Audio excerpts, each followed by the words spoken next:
Hello, everyone. I'm here today to talk about my research investigation of science, which topic was investigated about both positive and negative impacts that Santa Claus brings to children. And that is why I call my presentation today Santa Claus, Good or Bad. These are the topics that I'm going to be reviewing today: the introduction, the research background, the population example, the methods, the results, and the conclusion.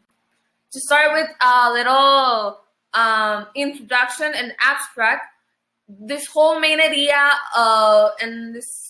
this whole main idea of the investigation was what will happen if Santa Claus didn't exist and parents didn't lie to the children about him.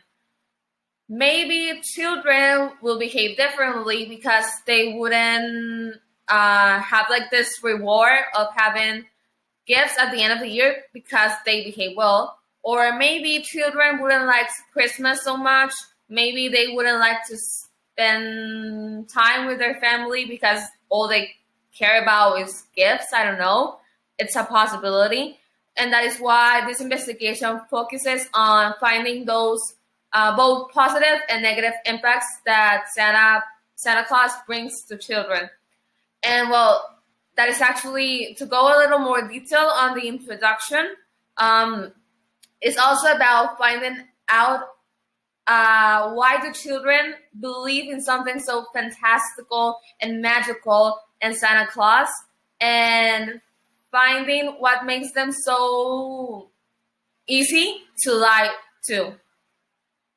And the research background is that Santa Claus was previously known as Saint Nicholas or Kris Kringle, and he was actually born sometime around 280 after Jesus Christ, and he was admired for his kindness, and that is why he became the subject of so many legends. And even though we consider, when we think about Santa Claus, we just think about the jolly man who brings toys to children and wears red and is fat. He was actually, this idea of Santa Claus actually was born from something magical, just like a human being. And what is the population example that I use? I use 3 different populations: children below age of 12, teenagers from 13 to 19, and parents that help create the lie of Santa Claus. What methods did I use? Children below age 12 were asked by their older siblings some questions that I gave to them in order to make them feel more comfortable. And adolescents and parents were asked to fill some different questions through a Google Forms questionnaire. And I just wanted to add that this research is empirical, which means it's based on observations and measurements of reality. And to go a little further, the research data can also be categorized as mixed, since the data is analyzed from both qualitative and quantitative perspective.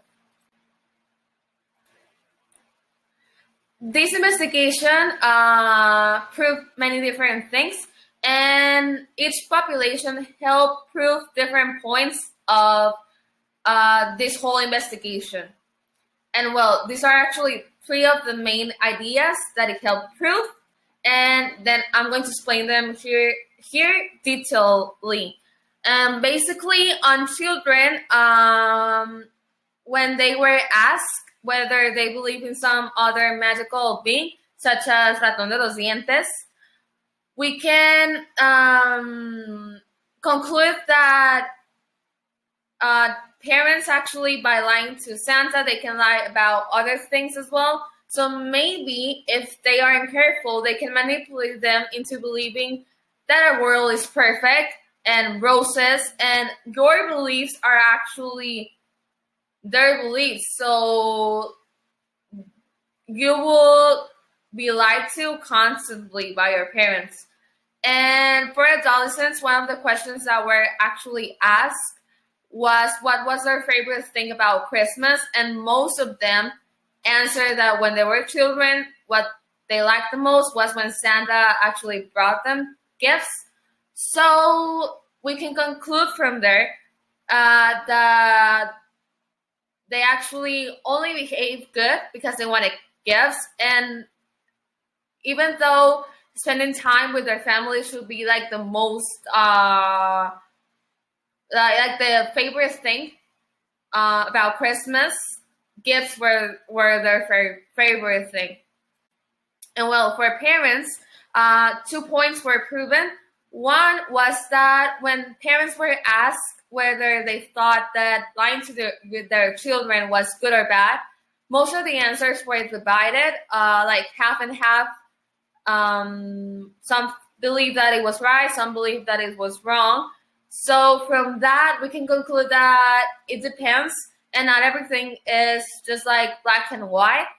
It does have some positive impacts, and it does have some negative impacts, and we should let parents decide once they know all the facts. And another thing was that when I was researching about why kids believe in Santa so easily, it's because I asked some of the parents when was the age their kids stopped believing in Santa. Some answered 12, some 11, some 9.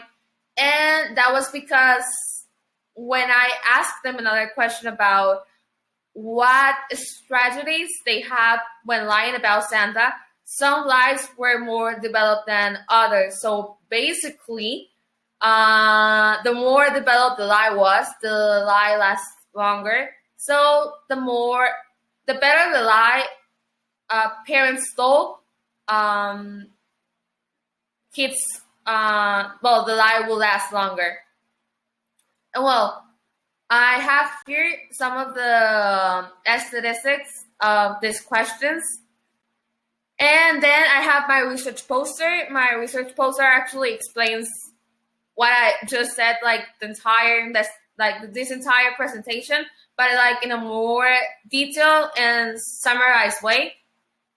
And the conclusion. After analyzing all questionnaires, I did realize that even thought each of them have different ideas, like each population. One thing was true, and when I asked them about their favorite thing about Christmas, even though children and adolescents did answer gifts, they also answered that spending time with their family was their favorite thing.